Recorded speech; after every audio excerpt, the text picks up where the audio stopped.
Welcome back. It is Wednesday, August 23rd in the MLB. Our five favorite picks are on the way. It's Austin, joined by Logan. Let's recap yesterday. Not a great day, but we'll talk about it. A 2-4 day. If you watch the video, we only give out five picks. Did end up adding one after the fact. It was Trey Turner and Bobby Witt Jr. to get a hit. Trey came up in crazy fashion. Logan was at the game. He got a hit, a walk-off single. Bobby Witt Jr. went 0 for 5. Nothing we do there, but we got a Nerfy down. One of our hit parlays did smack, and then just the other picks just didn't go our way. We actually had Riley Green not play, and then he pinch hit, didn't get a hit. It was a weird day all around. Let's not worry about it. Let's bounce back. We bounced back all of, this whole season. Let's bounce back today and have a great day, a 5-0 slip. We're going to get right into the picks, but I do have two quick notes. Number one, it is a Wednesday, so our parlay of the day, we actually don't have any hit parlays in today's video. A lot of early games, so we're just going to avoid them, but we do have a hit parlay on Dimers. Top link in description. Go check it out. I think it's like plus 168 value. We almost considered putting a full unit on it, but we'll just let that one go and not track it towards a record. We've been scorching hot on those hit parlays on Dimers. Check it out. Top link in description. And number two, it is a Wednesday as well, so we have a second channel video where actually we were at the Royals and Phillies game, which funny enough, that was the first day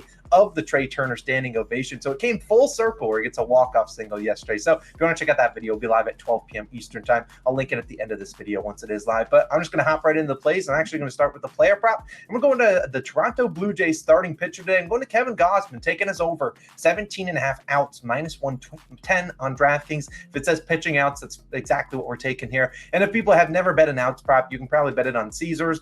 BetMGM should have a line. You'll see it on Sleeper. You'll see it on Underdog Fantasy. A lot of books should have this line. FanDuel's the one book that I'm not 100% sure. I don't think they normally post out props until you get later on into the season. But either way, I'm really confident in Gausman to get us at least 6 innings pitch, because that is going to be 18 outs, is going to require Gausman to at least throw 6 innings pitch. I think he's got a good chance here today. Now, you look at the Toronto Blue Jays back on the road in Baltimore, and you look at a guy like Gausman coming off a rocky start, not only in his last start in general, but also his last start against the Baltimore Orioles. But I think he's going to have a good one in line today. Now, Gausman enters with a 3.24 ERA and a 1.16 whip. You look at his metrics, 85th percentile walk percentage, so not giving up free base runners, 95th percentile on K percentage. So this is a guy that's not walking on people, which is sometimes a good waste of pitches. And he's also capable of getting those strikeouts, which are desperate, and missing some bats to end some innings. The worst case scenario is you have a guy that can't miss bats, and you just see an 8, 9, 10 pitch at bat. That really nukes your chances of getting to 6+ innings pitch. But I think he's got a good chance here. Like I said, rocky start in his last one.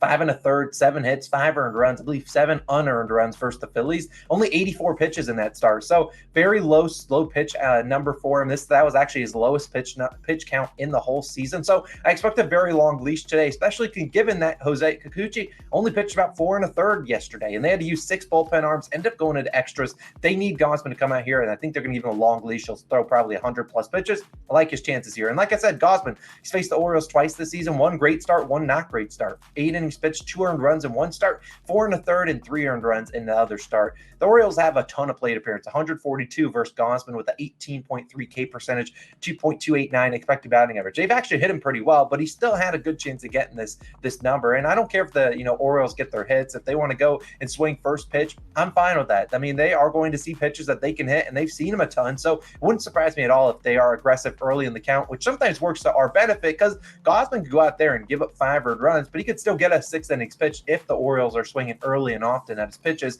and that could be the case today. But either way, I think he's going to be in line for a decent start. You look at Gausman, 6+ innings pitched in 17 of 24 starts, 71% of the time, and he's actually yet to go back-to-back starts without throwing at least 6 innings pitched. It's the guy that normally bounces back after a rough outing, and like I talked about, only 5 1/3 in his last start. So I expect him to bounce back here today against a team that he's seen a good amount.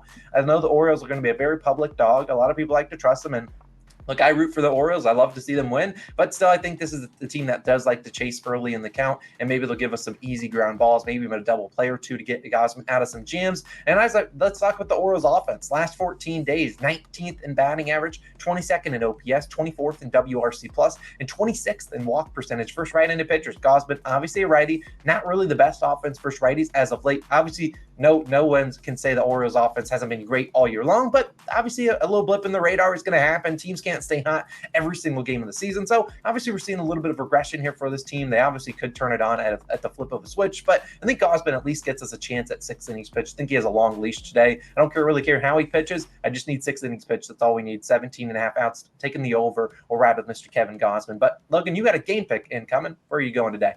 Yeah, I got a money line. Enough with the player props. I'm taking a break from that. Taking the Red Sox as an underdog money line, plus 102 odds on FanDuel currently your best value. Now, the Red Sox aren't normally a team I back. I try to stay so far away from them and the Yankees. But in this spot, I just kind of like it because something's a bit off about this one, right? The Red Sox look so outmatched in this series, but I like the starting pitching matchup for them today. And if you look at the line in this one, Boston actually opened as favorites, but naturally the public has just taken this line for a ride. They've hammered the Astros so hard. So now it's like Astros hovering around that minus 120, which I'm saying we're getting good value, line movement on this one. And I will take it for plus money, right? That's how I bet baseball. I kind of like the underdog side more often than not because favorites do still lose a lot of the time. Now, we look at who's starting for the Astros. It's Jose Urquidy. 5.21 ERA and a 1.42 whip. This is the guy I like to fade. On the Astros pitching staff, I have respect for a lot of them, their arms. This is the one that I respect the least and the one that I see vulnerabilities in. Urquidy, 39th percentile in expected batting average, 38th percentile in barrel percentage. Seen Urquidy get barreled up a lot, right? Especially if you look at his game log this year. Yeah, I mean, that's how you get the 5 earned run type outings, which he has given up this year. I mean, look at Urquidy. He's allowed a .313 batting average to this current Red Sox roster. Several of those key hitters that I'm expecting to, get some production from today, like the Devers, even the Trevor Story. I mean, give me something today, Trevor Story. And guys like that have decent batting averages versus Jose Urquidy. So they've seen him before and they've hit him before. Look at the Red Sox against righties. They're hitting .260 this month, which is respectable. I mean, that's not a .220 or .215 average where I just can't even touch them, but definitely a respectable batting average. The offense should be there today for the Red Sox. I'm pretty confident in that. The question is, can they provide the pitching? Because I think they will score runs. It's just they can't get in a shootout with the Astros. Because you get in a shootout with the Astros, you'll lose this game. Chris Sale, 4.5 ERA and a 1.12 whip. He's starting today for the Astros, and I do like him as the starting pitching option for them. The Astros are seeing lefties well, unfortunately for us in this one. They are hitting .326 against lefties in the month of August, but I just look at that as like super unsustainable. I mean, you're not going to hit over 300 in a whole month against a certain caliber of pitchers. I mean, it's just not going to happen. And I'm banking on Sale duplicating his last 2 outings. 4 1/3 innings pitched, 2 earned runs, 4 2/3 innings pitched, 2 earned runs. Those are the types of performances that will give us a chance to hang around in this game. Because, I mean, if he goes out and gives up 4 or 5 earned runs, this bet's probably cooked. But Sale's StatCast numbers are really good, and that's why I do think he will have success versus a talented Astros lineup today. He's 82nd percentile in hard hit percentage, 86th percentile in expected batting average, 91st percentile in chase rate, and 83rd percentile in K percentage. StatCast loves this guy. We talk about blue circles and red circles. He's pretty much only got red circles on his player profile. So he should stand a really good chance of going out and just not getting rocked. And in August, we look at these bullpens. Yes, scary times in the bullpen. Boston 27th in bullpen ERA. Houston is 2nd in bullpen ERA. But does the line look like that, right? There's a bullpen discrepancy on paper, but I'm going to go ahead and trust the line in this one. I know what my eyes are seeing. The most deceiving, the most trappy home line is a home team, a better home team at a minus 120 price. Look, Vegas has mispriced this game, in my opinion, already in this series. I just don't see them mispricing it again, in this one. The first 2 games, Boston was short underdogs. Today he opened up as favorite. So I have to trust my gut on this one, and I will take a chance on the Boston Red Sox. Hurt me good, Red Sox. Do whatever you want to me. But Austin, what are you going with else today? No, I mean, look, we talk all the time about, it's hard to beat a team three times in a row. I mean, if the Red Sox are going to win one in this series, this is probably time to do it. So I do like that pick. We talked about a couple weeks ago, maybe last week, we backed against the Brewers, very similar, identical line, and they ended up getting it done against the Rangers, a team that everyone wanted to back minus 120 home money line. But I like that one. Now for my 2, I'm going to go to some team totals here, and let's dive quick into them. And we're not going to spend a ton of time on them, but I think you'll understand why I'm on them. And I'm going to the first one, going to be the Los Angeles Dodgers team total over 2.5 in the first 5 innings, minus 120 on DraftKings. Now, there are going to be people out there that only bet FanDuel, and here would be my pivot. It's going to be a first 5 same game parlay. Dodgers plus 1.5 and the over 3.5 in the first 5. It's about minus 122. I like that. I think the Dodgers can win the first 5 here too, but I think they could easily score 3, maybe 4 runs, cash that by themselves. But let's talk about Xavier Curry, who's going to go for the Guardians today, and he enters with a 3.24 ERA and a 1.19 whip. Actually, pretty solid numbers. But you look at his other props, earned runs props in at 3.5,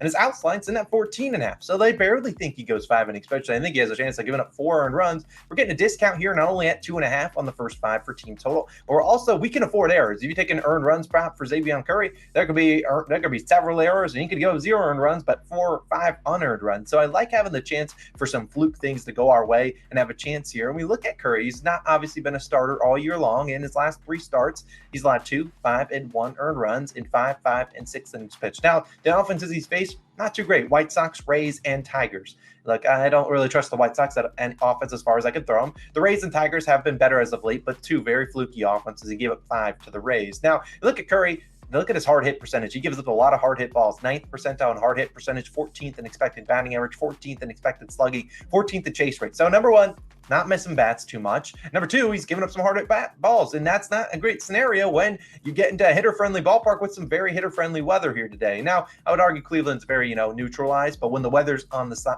neutralized in terms of hitter/pitcher-friendly, but when the weather's on your side, goes the launch pad. And you look at ballpark pounds, suggest plus 29% home runs, plus 15% plus 15% runs for the weather. And given Curry's 2nd percentile average exit velocity, we could see some doubles down the line, doubles into the gap. We can even see some home runs here, make this a no sweat bet. And we know how talented this Dodgers offense here. Look, the Dodgers don't have the best metrics against right-handed pitchers recently, but we know how talented they are. We could see Mookie Betts and Freddie Freeman get on base. A 3-run home run could easily cash us here. I just think the Dodgers are going to have plenty of opportunities against Curry, and I think they get it done here today. So give me the Dodgers over 2.5 in the first 5 team total. I think it's a really good one. I think we got a good chance of getting 3 runs through the first 5 innings. The 7-10 start time, so you get plenty of time to get that one locked in. Now, for my second one, I'm going to be wearing their jersey, and this is a team that absolutely no one wants to back. It is the New York Yankees, and I'm taking them on the similar line. The Yankees team total over 2.5 in the first 5 innings, minus 110 on DraftKings. Now, no one wants to run out and back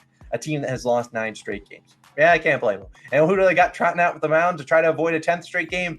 Yeah, Luis Severino. So I wouldn't blame anyone if they are on the Nationals as a very public dog. And I'm not coming out here and saying the Yankees win this game. I would not stick my reputation on that. But I think they can get us 3 runs through the first 5 innings, and we'll talk about that in a second. For my FanDuel people, I'd say a similar pivot to the Dodgers one.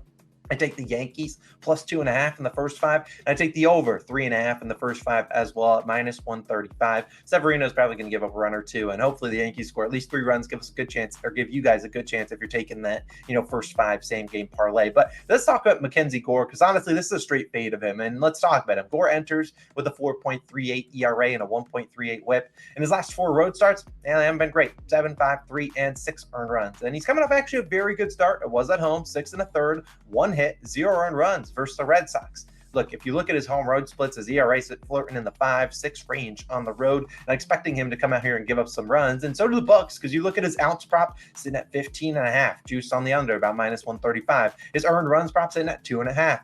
minus 150 on the over. So not only do they think he goes 15 outs, roughly 5 innings pitched, they also think he gives up 3 earned runs, given that they juiced that earned runs line, like I talked about with the one with Xavier Curry, whose line is actually 3.5. They're giving us some decent value, I think, on this minus 110 line. Now, you look at Gore, he struggles with hard hit balls, just like Xavier Curry, but also he can struggle with walks too. 17th percentile in hard hit percentage, 5th in barrel percentage, 25th in walk percentage, 26th in expected batting average. So troubling metrics when you're in Yankee Stadium, a very hitter-friendly ballpark. A hit down the line, a hard hit ball down the line could be a home run. And if this is a guy that's walking some batters, that could turn into a 3-run shot, especially if you're walking Judge and just other guys behind him swinging for the fences. And look, Gore, he had a great start last outing. I talked about that, but he hasn't gone back-to-back starts without allowing a home run all year long. This is a guy that gives us some hard hit contact. And this is a Yankees team that lives on the hard hit contact. This is a team that needs hit home runs to score runs. It's also a guy in Gore, allowed 21 home runs on the year, 13 on the road.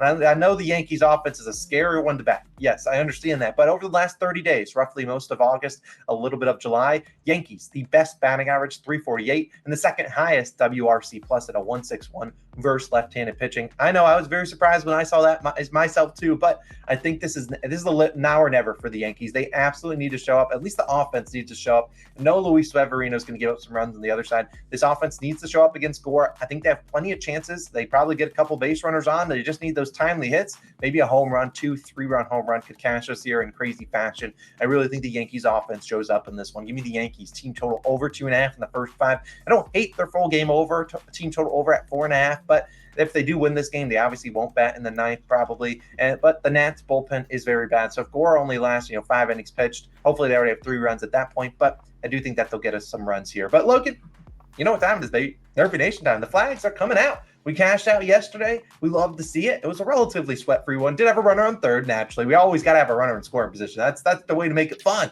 Today we got actually an earlier start one. There's a lot of early games. This one's going to be going off at 4:10, and it should not come as a surprise to anyone where we're going Marlins and Padres once again. Now we're on first inning -115 on BetMGM. Now let's talk about Seth Lugo, who's going to get it going off for the Padres. And if the Marlins want to score against us, we'll live with it. But you look at Seth Lugo, 15-4 on Nerfy. He's been very solid. Marlins 28th in first inning runs. Lugo coming off a very good start. He obviously is a right-handed pitcher. We're fine taking any righties against this Marlins team. Marlins, look, they haven't really been scoring a ton in the first inning. We'll take our chances with, Seth Lugo at least giving us the first 3 outs, and then relying on this next guy for the Marlins to get it done. Who's going to be pitching for them today, Logan? Yeah, it's Sandy Alcantara, right? Our guy, 20-5 on no-run first innings this year. He's been really solid. He is coming off a Nerfy, so he's coming out fired up.